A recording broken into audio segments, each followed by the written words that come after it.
Ini adalah peta dari negara Brunei Darussalam. Brunei Darussalam, atau biasanya disebut Brunei, merupakan salah satu negara di Asia Tenggara yang terletak di Pulau Kalimantan, bersama dengan Indonesia dan Malaysia.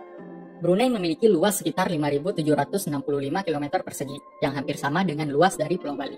Brunei juga menjadi satu-satunya negara yang wilayahnya berada seluruhnya di Pulau Kalimantan. Lokasi Brunei berada di bagian utara Pulau Kalimantan, dan diapit seluruhnya oleh wilayah Malaysia. Namun, jika dilihat lagi, sedikit ada yang janggal dari kondisi wilayah negara ini. Wilayah Brunei terbagi menjadi dua bagian yang dipisah oleh negara bagian Sarawak, Malaysia. Satunya merupakan wilayah utama Brunei yang berada di bagian barat, dan satunya lagi merupakan wilayah Temburong yang merupakan eksklave di bagian timur. Pertanyaannya, kenapa wilayah Brunei ini bisa terbagi menjadi dua bagian? Untuk menjawab pertanyaan tersebut, mari kita kembali ke sekitar awal abad ke-15. Saat itu, wilayah Kesultanan Brunei mencakup seluruh daerah pesisir dari Pulau Kalimantan, bahkan hingga ke Filipina. Namun, seiring berjalannya waktu, kekuatan dari Kesultanan Brunei terus menurun sehingga membuat cakupan wilayahnya juga ikut menurun. Hingga pada tahun 1839, datanglah biang kerok dari hampir semua masalah perbatasan negara yang ada di dunia. Siapa lagi kalau bukan Britania Raya, atau biasanya kita sebut Inggris. Pada tahun tersebut, seorang pelaut dari Inggris yang bernama James Brooke berhasil meredam pemberontakan yang terjadi di wilayah Sarawak. Saat itu, wilayah Sarawak hanya terdiri dari bagian wilayah Kuching dan Serian, serta masih di bawah pemerintahan Kesultanan Brunei. Karena keberhasilan tersebut, akhirnya James Brooke ditunjuk untuk memerintah Sarawak.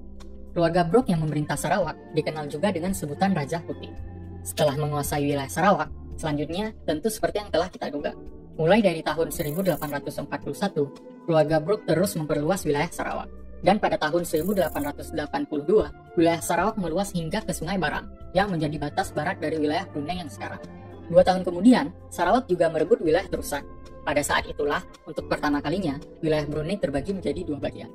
Namun, 2 bagian wilayah yang terbagi tersebut berbeda dengan wilayah Brunei yang sekarang.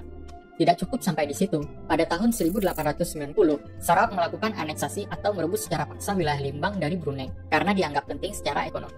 Akibatnya, wilayah Brunei yang tersisa saat itu bahkan terbagi menjadi 3 bagian. Pada tahun 1905, Sarawak kembali menganeksasi wilayah lawas dari Brunei, sehingga membuat wilayah Brunei yang tersisa hanya terdiri dari 2 bagian yang menjadi cikal bakal wilayah Brunei yang kita ketahui saat ini.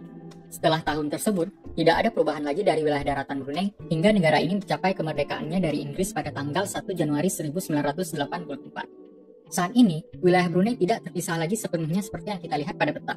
Pada tahun 2014, telah dibangun jembatan untuk menghubungkan bagian wilayah utama Brunei dengan wilayah eksklave Temburong. Jembatan tersebut mulai dibuka pada Maret 2020 dan dinamai dengan Jembatan Sultan Haji Omar Ali Saifuddin, yang dianggap sebagai bapak arsitek Brunei modern. Jembatan tersebut juga menjadi jembatan terpanjang di Asia Tenggara dengan panjang mencapai 30 km. Dengan dihubungkan jembatan, perjalanan antar 2 wilayah Brunei ini dapat ditempuh dengan waktu yang lebih singkat, tanpa harus melalui wilayah Malaysia terlebih dahulu. Nah, itulah penjelasan kenapa wilayah Brunei terbagi menjadi 2 bagian. Jika kalian punya informasi lainnya yang mungkin belum dijelaskan, silahkan tinggalkan di kolom komentar. Terima kasih sudah menonton video ini. See you in the next video. Semoga kita jadi lebih bersyukur atas karunia yang diberikan oleh Allah ini ya teman. Jazakumullahu khairan.